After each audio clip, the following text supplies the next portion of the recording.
You ever have a conversation just die? Not end, die. You say something, they answer. Then there's this little pause. Not a long one, maybe 2 seconds. But somehow you already know. This conversation isn't making it out alive.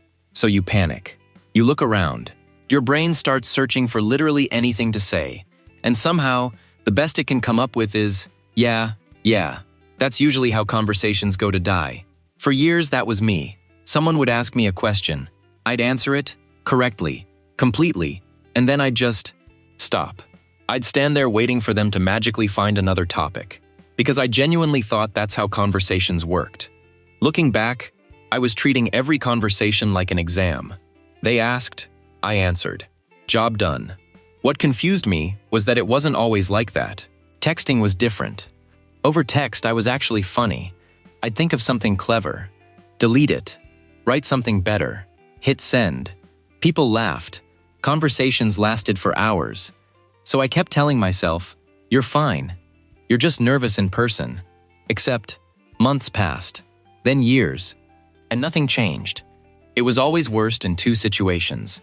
Groups, where by the time I'd finally thought of something worth saying, everyone was already laughing about something else. And people I secretly thought were above me.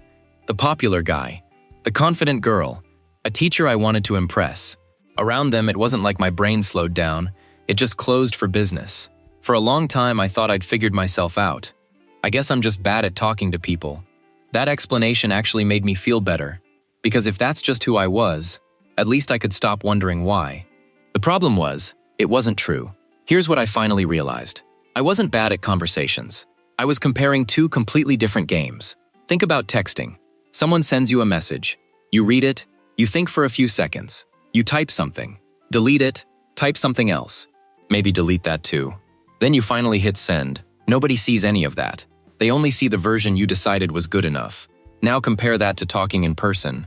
No delete button, no second draft, no 10 seconds to stare at the ceiling while your brain catches up. Someone asks you something, and your answer is already late. That's when I realized I wasn't a different person over text. I was just the same person, with more time.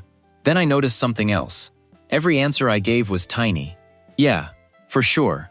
Nice. I always thought that meant I had nothing to say. Looking back, I don't think that was true at all. I think I was trying to end the conversation before I had the chance to mess it up. A short answer felt safe. If I only said 1 sentence, there was only 1 sentence I could regret later. So without even noticing, I'd built this habit. Keep it short. Keep it safe. Give people as little as possible. Then, if the conversation dies, at least it dies quietly. That's also why it got so much worse around people I wanted to impress. The popular kids, someone I liked, a teacher I respected. The more I cared about what they thought, the less I gave them to work with.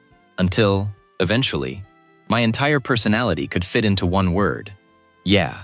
The thing that finally changed this wasn't a trick. It wasn't a conversation hack. It definitely wasn't a list of questions. I tried that. I'd memorize things to say before hanging out with people. It sounds helpful. It isn't. Because you're not actually listening anymore.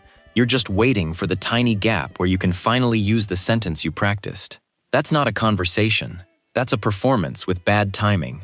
It took me way too long to realize what was actually making every conversation feel so heavy. I'd given myself one impossible job. Be interesting. Every time someone talked to me, that little voice showed up. Say something good. Make them laugh. Don't be boring. Don't waste their time. Suddenly, every sentence felt like a test. Looking back, I wasn't talking to people. I was auditioning for them. Then one day, I started paying attention to the people who always seemed comfortable in conversations. Not the loudest people. Not the funniest people. Just the ones everyone seemed relaxed around. And something surprised me. They weren't constantly saying amazing things.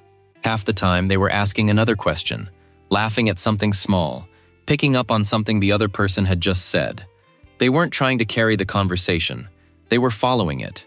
That's when I realized I'd spent years trying to become someone worth talking to, while the people I admired were mostly focused on making the other person feel worth talking to. That completely changed the way I saw conversations, because it's almost impossible to be genuinely curious about someone else while you're busy wondering how you're being judged. So, what actually helped? Honestly, not a magic trick, not a conversation hack, and definitely not becoming confident overnight. I'm still awkward sometimes. Conversations still go quiet. I still catch myself thinking, okay, say something good. The difference is, I don't listen to that voice as much anymore. Because somewhere along the way, I realized I'd given myself a job nobody else had. My job wasn't to be interesting. I just decided it was. So one day, I stopped. Every time I caught myself thinking, say something impressive, I'd replace it with something much simpler. What's actually interesting about this person? That tiny change did more for me than every conversation tip I'd ever read. Because the second I stopped trying to perform, I finally had enough space to listen. And something strange happened. The next thing to say usually wasn't difficult anymore. Sometimes it was just another question. Sometimes it was reacting to something they'd already said. Sometimes it was admitting I didn't know what to say. Turns out, real conversations survive that a lot better than performances do. I'm not suddenly the guy who can talk to anyone. The version of me who freezes around certain people? He's still around sometimes. He just doesn't get to drive anymore. Looking back, I don't think I was ever bad at talking. I was trying to impress people while also hiding from them. Those two jobs don't work very well together.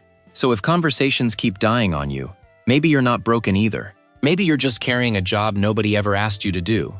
Nobody told me the goal was never to be interesting. It was to stop being so busy trying to impress people that I forgot to actually know them. Maybe nobody told you that either. That's why this channel exists. To talk about the things nobody told us.